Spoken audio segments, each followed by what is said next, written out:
day, hundreds of thousands of fans wait for our next guest's daily dishes of inspiration based on his stoic philosophy to hit their inbox. Now, after writing 12 successful books, including one that topped the New York Times bestseller list, Ryan Holiday is taking the leap into parenting with his new book. It's called The Daily Dad, 366 Meditations on Parenting, Love, and Raising Great Kids. The idea is based on his Daily Dad newsletter and website he launched 5 years ago. So the book is filled with stories about being a parent and being parented from people like Jerry Seinfeld, Tracy Ellis Ross, Queen Elizabeth II, Dwayne Wade, and many, many more. So the lessons aren't just for dads, though, but for any caretaker.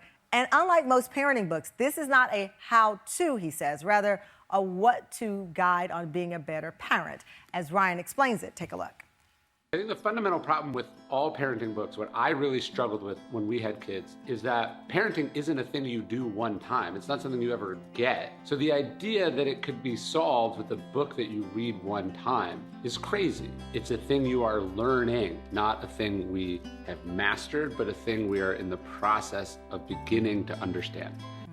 How beautiful is that? Please welcome back to the show our friend Ryan Holiday. Come on out, Ryan.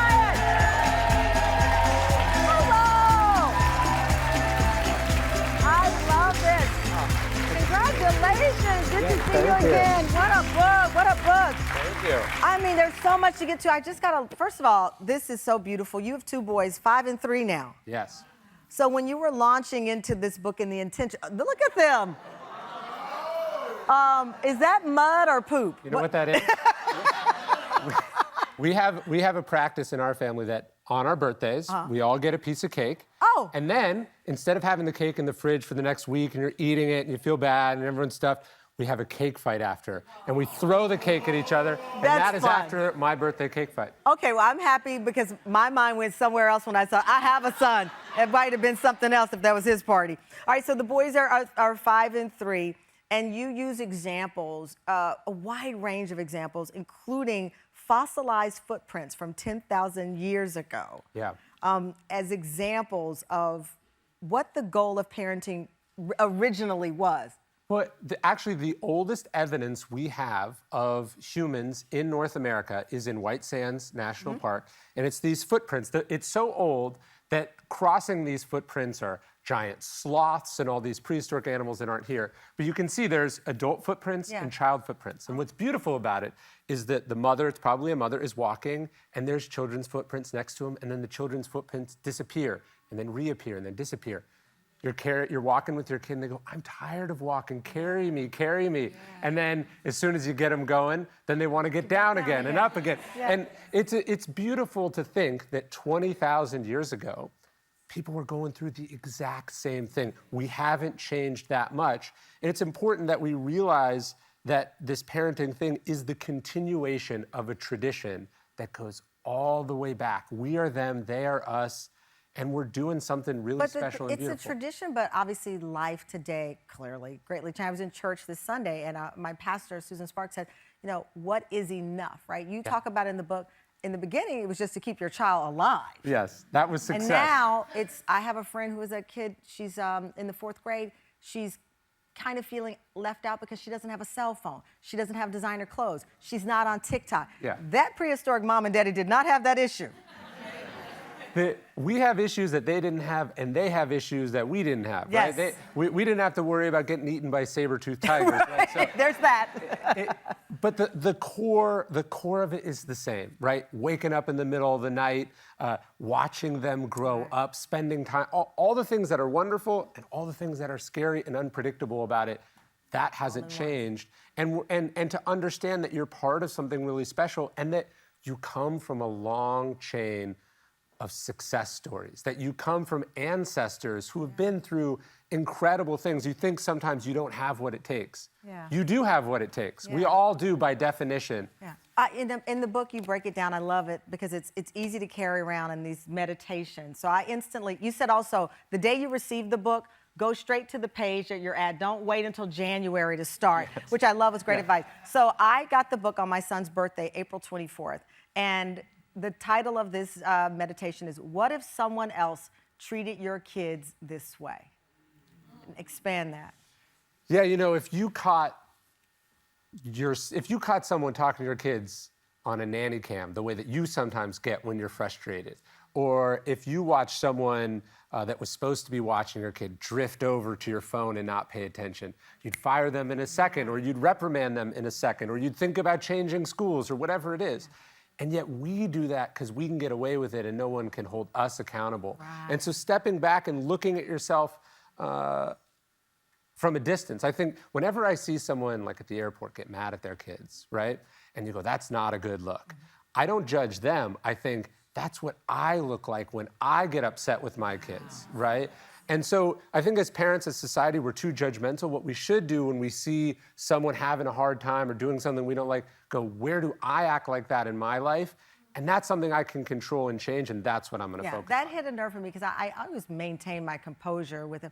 I am the person who grabs the phone because I'm always tethered to work. Sure. And to your point, if someone was caring for my child and I saw them on their phone, I'd say, hey. So that hit a nerve with me, and that's what these meditations do. It really takes you into your life and not judging other people. And coming up, we get a look inside Ryan's parenting priorities with his son. Plus, the Tam fam gets to ask Ryan about their parenting dilemmas and more of the meditations. We're going to go through a few of them after the break. Welcome back. We are with Ryan Holiday, modern-day philosopher and author of The Daily Dad, 366 Meditations. Man, we are live. See, you and your son up there acting up. We're going to get some advice right now. We have Daily Dad, 366 Meditations on parenting, love, and raising great kids. How do you define a great kid? I think a great kid is someone who works hard, who's honest, and who knows themselves and is working on doing their best. Okay. I like that. That's a great human. Yeah. All right. You go day by day. July 22nd, basketball legend Dwayne Wade. Stop trying to change them. Yeah, our job is not to make them what we want them to be or how we think a kid should be. Our job is to help them become who they are, whatever that is. Okay. In the book, you give examples of what not to do, right? So you have They Must Come First from March 1st, and the heartbreaking story of Queen Elizabeth II and her then 6-year-old son, Charles. Timely because of the coronation. What is that? They must come first. She was coming back from a 6-month trip. She hadn't seen her kids in 6 months. He rushes to see her. And there's a protocol the queen has to follow. And she says, no, not you, dear, to her 6-year-old son, who she hasn't seen in 6 months, and greets these other people first. And we think about the things— Does that explain a lot now? We think about the things we put in front of our kids. We say that they're the most important person in the world, that we do it all for them. But what does the evidence show? In the book, you highlight stories about the importance of modeling the behavior that you want your children. You know, when I grow up, they say, don't do as I do, do as I say. Yes, it should be the opposite. It should be the opposite. You have a quote from Robert Fulghum. It says, don't worry that children never listen to you. Worry that they are always watching you. Yes. Woo!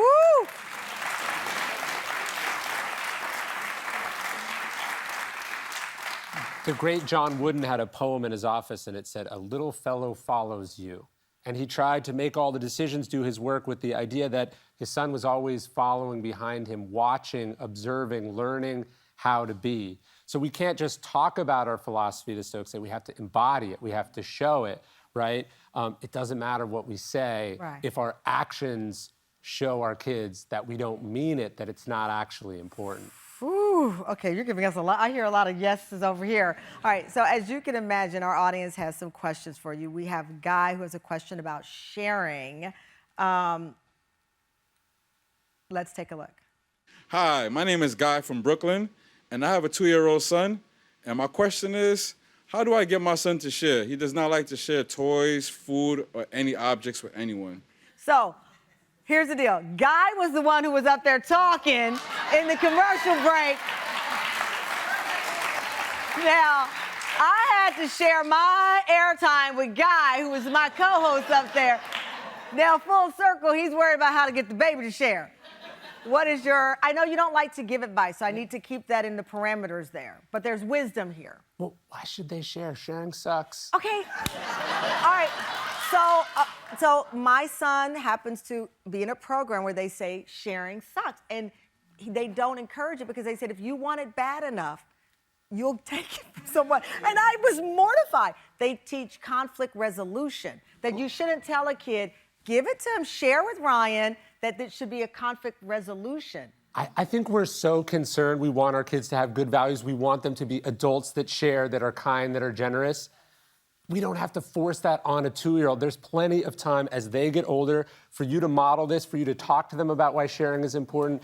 I don't think we don't have to make a 2-year-old feel less than because they want to play with Right, this that's truck. what his school says. Like, Yeah. don't make them feel less than because they don't want to share. We don't want to share. Right. Well, okay. I kind of do want to share. Not my airtime, but the Exactly. book, The Daily Dad, giving away takeaways, and you're all going home with a copy of The Daily Dad. These meditations are beautiful for any caregiver. 366 meditations on parenting, love, and raising great kids. Ryan, congratulations. Thank you so much.